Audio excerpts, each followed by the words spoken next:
I used to think malls were the safest places imaginable. Too many people, too many cameras, too much light.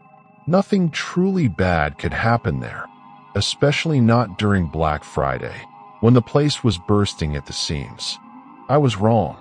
That morning, I went to the mall with my sister and her friend. It was still dark outside, barely past 4 a.m., and the parking lot already looked unreal. Headlights everywhere. People rushing toward the entrances like they were afraid something would run out. Inside, it was chaos in the most familiar way. Music blaring, employees shouting deals, the smell of coffee and perfume mixing in the air. At some point, we decided to split up, just for a bit. We agreed to meet near the food court in 30 minutes. It was casual, automatic, the kind of decision you don't even remember making. Her name was Megan. When we reached the food court, she wasn't there. That didn't worry us at first. Signal was bad. Everyone was distracted. We figured she'd lost track of time in a store. 30 minutes passed. Then 45. I started calling her phone. It rang, then went straight to voicemail. My sister tried next. Same thing. That's when the unease crept in, quiet at first, like a thought you don't want to finish. We began retracing where we thought she'd gone. Every store was packed, lines spilling into the walkways. We asked employees if they'd seen her. Most barely looked up. A few shook their heads apologetically. No one remembered her. An hour passed. That's when panic took over. We went to mall security. They were calm in that rehearsed way, telling us people get separated all the time, especially on Black Friday. One of them asked what she was wearing and typed it into a computer like he was logging a lost item, not a person. They pulled up security footage. I remember standing there, staring at the screen, convinced this would end the fear. That we'd see her walking somewhere, confused, maybe laughing at her phone. The video showed Megan exiting a department store into the main corridor. She adjusted her bag, looked down at her phone, took maybe 3 steps forward. Then the screen filled with static. Not a cut, not a pause. Static. When the image came back, the crowd was still moving, but she was gone. No one bumped into her. No sudden rush. No struggle. She just wasn't there anymore. I remember asking the guard to rewind it again. And again. I kept expecting to see something new, some detail we'd missed. But every time, it was the same. 3 seconds of static. Empty space where a person should have been. They checked every camera after that. Entrances, exits, bathrooms, parking garages, even employee-only hallways. Nothing showed her leaving. Nothing showed her falling. Nothing showed her being taken. As the day went on, the mall felt different. Quieter, even though it was just as crowded. I started noticing how artificial everything was. The lights, the music, the fake cheer. It felt like the building was pretending nothing had happened. Police arrived. Then dogs. The dogs picked up her scent and followed it straight into the center atrium, near a massive holiday display filled with fake snow and plastic trees. And then they stopped. No trail beyond that spot. I stood there staring at the ground, at the decorations people had been laughing next to hours earlier, and felt something cold settle in my chest. The realization that this wasn't a normal disappearance. That there was no direction to search, no door to check, no next step. Days turned into weeks. Megan's face ended up online, then on podcasts, then in that endless archive of unsolved cases. Theories came and went, but none of them explained what I saw with my own eyes. She didn't leave. She didn't get taken. She simply ceased to be there. Even now, years later, I avoid malls during the holidays, especially Black Friday. When crowds get thick enough, I start noticing empty spaces between people, places where movement feels wrong, like the air itself hesitates. I keep walking, because somewhere in that noise and light, I learned something terrifying. Being surrounded by people doesn't mean you're safe. Sometimes, It just means no one will notice when you disappear.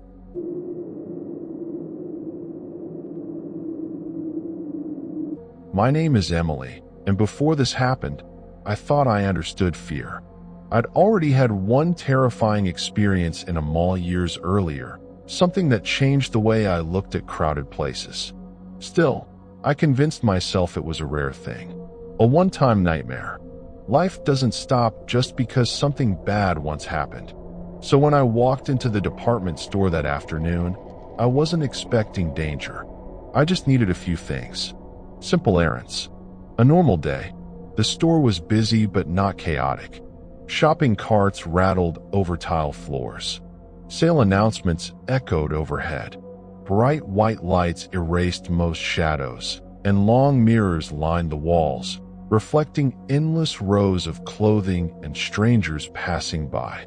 That's when I first noticed him. At the time, it was just a feeling, the sense that someone was nearby too often. Every time I moved into a new section, that awareness followed.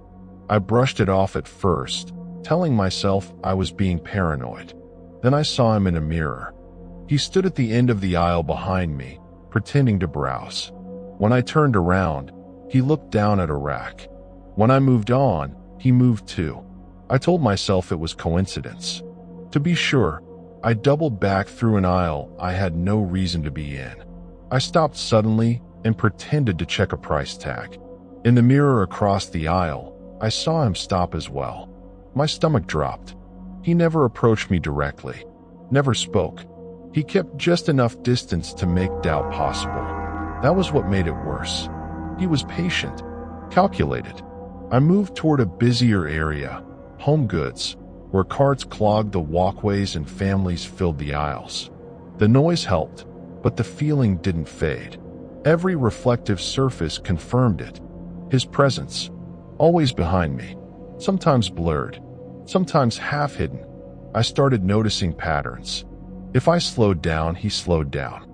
If I rushed, he adjusted. Once, I ducked into an aisle and waited. He passed slowly, too slowly, like he knew exactly where I was standing. My heart was racing now. I scanned for employees, but everyone seemed absorbed in their own world. I felt ridiculous and terrified at the same time. How do you explain something like this without sounding irrational? I headed toward the escalator, thinking open space might help. As I stepped on, I glanced back. He stepped on too, one step behind me. I could feel him there. The ride felt endless. When I stepped off, I turned sharply into the women's section, hoping the racks would break his line of sight. They didn't. He followed, closer now, close enough that I could hear his shoes against the floor. I caught his reflection again, this time clearly. His face was blank, focused, not nervous, not confused, intent. That was when panic took over. I rushed toward the checkout counters, rehearsing what I'd say to the cashier. But before I reached them, I felt something brush my sleeve. A hand, not grabbing, testing. I spun around, and for the first time, he looked directly at me. He leaned in slightly, keeping his voice low. "Don't make a scene," he said calmly. "I just want to talk." Something inside me snapped. I raised my voice, loud enough to break the bubble he'd created. "Stop following me." People turned. The illusion shattered. His expression shifted, not to anger, but annoyance. Like I'd ruined something. He stepped back, hands raised, pretending innocence. An employee approached. A manager followed. And then he vanished into the store. Security reviewed the footage later. They saw him enter the store minutes after I did. They saw him follow me through multiple departments. They saw him get dangerously close. They never saw him leave. They said maybe the cameras missed it. Maybe he slipped out during the confusion. But I know better. Because my name is Emily, and ever since that day, I don't trust reflections. I don't trust crowds. I don't trust places designed to make you feel safe. Department stores taught me something I'll never forget. You don't have to be alone to be hunted. I want to be clear about something before I tell this story. Nothing happened to me in the traditional sense. No one followed me. No one disappeared in front of my eyes. There was no crime scene, no police report, no headline. And yet, this is the mall experience that stays with me the most. Because to this day, I still don't know what I witnessed, or if the mall itself was responsible. It happened on a weekday afternoon, years after my other experiences. The mall was quieter than usual, that strange in-between time when stores are open but crowds are thin. The kind of quiet that makes every sound travel farther than it should. I was alone, moving without a plan, drifting from store to store. At some point, I realized the background music had stopped. Not abruptly, just faded out, leaving behind an unnatural hush.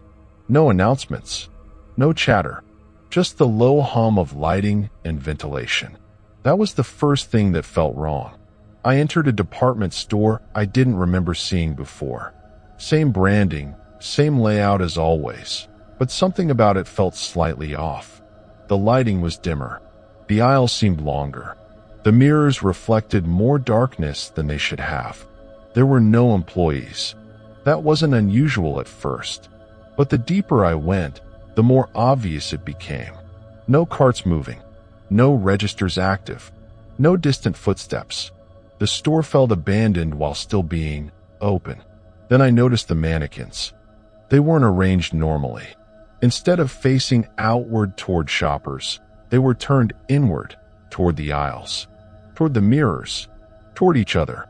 Some were positioned just slightly off-center, as if they'd been moved and not put back correctly. I remember laughing quietly to myself, trying to shake the unease. But the feeling didn't lift. As I walked farther, I began to notice something stranger. Every mirror reflected me, but not immediately. There was a delay, barely a second, maybe less, but enough to notice. Enough to make my stomach tighten. I tested it by stopping suddenly. My reflection stopped a fraction of a second later. I chalked it up to bad lighting or warped glass, but the farther I went, the stronger the sensation became. The store felt stretched, distorted, like space itself was slightly misaligned. Then I heard footsteps. They matched mine exactly. Not behind me, not ahead, beside me. But when I stopped, they stopped too. I turned sharply, expecting to see another shopper. The aisle was empty, completely empty. The mannequins stood frozen, their glossy surfaces barely catching the dim light. I told myself it was my imagination. Stress, fatigue, old fear resurfacing. That's when I realized I couldn't hear the mall anymore.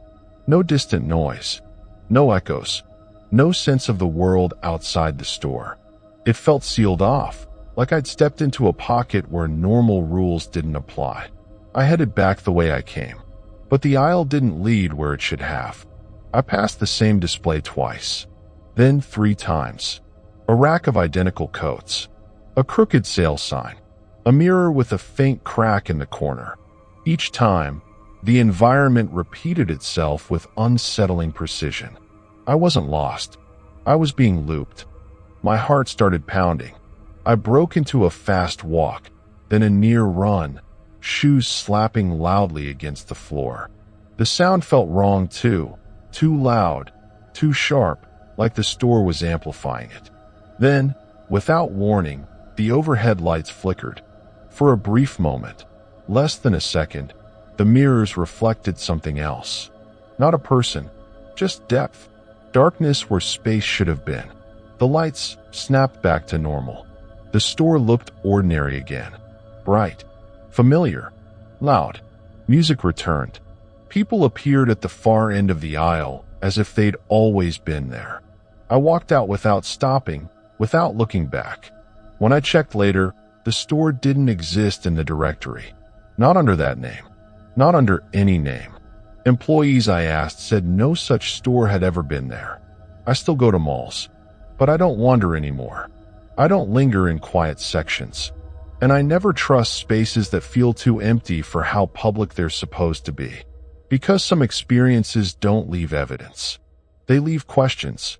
And the worst part isn't that you can't explain them.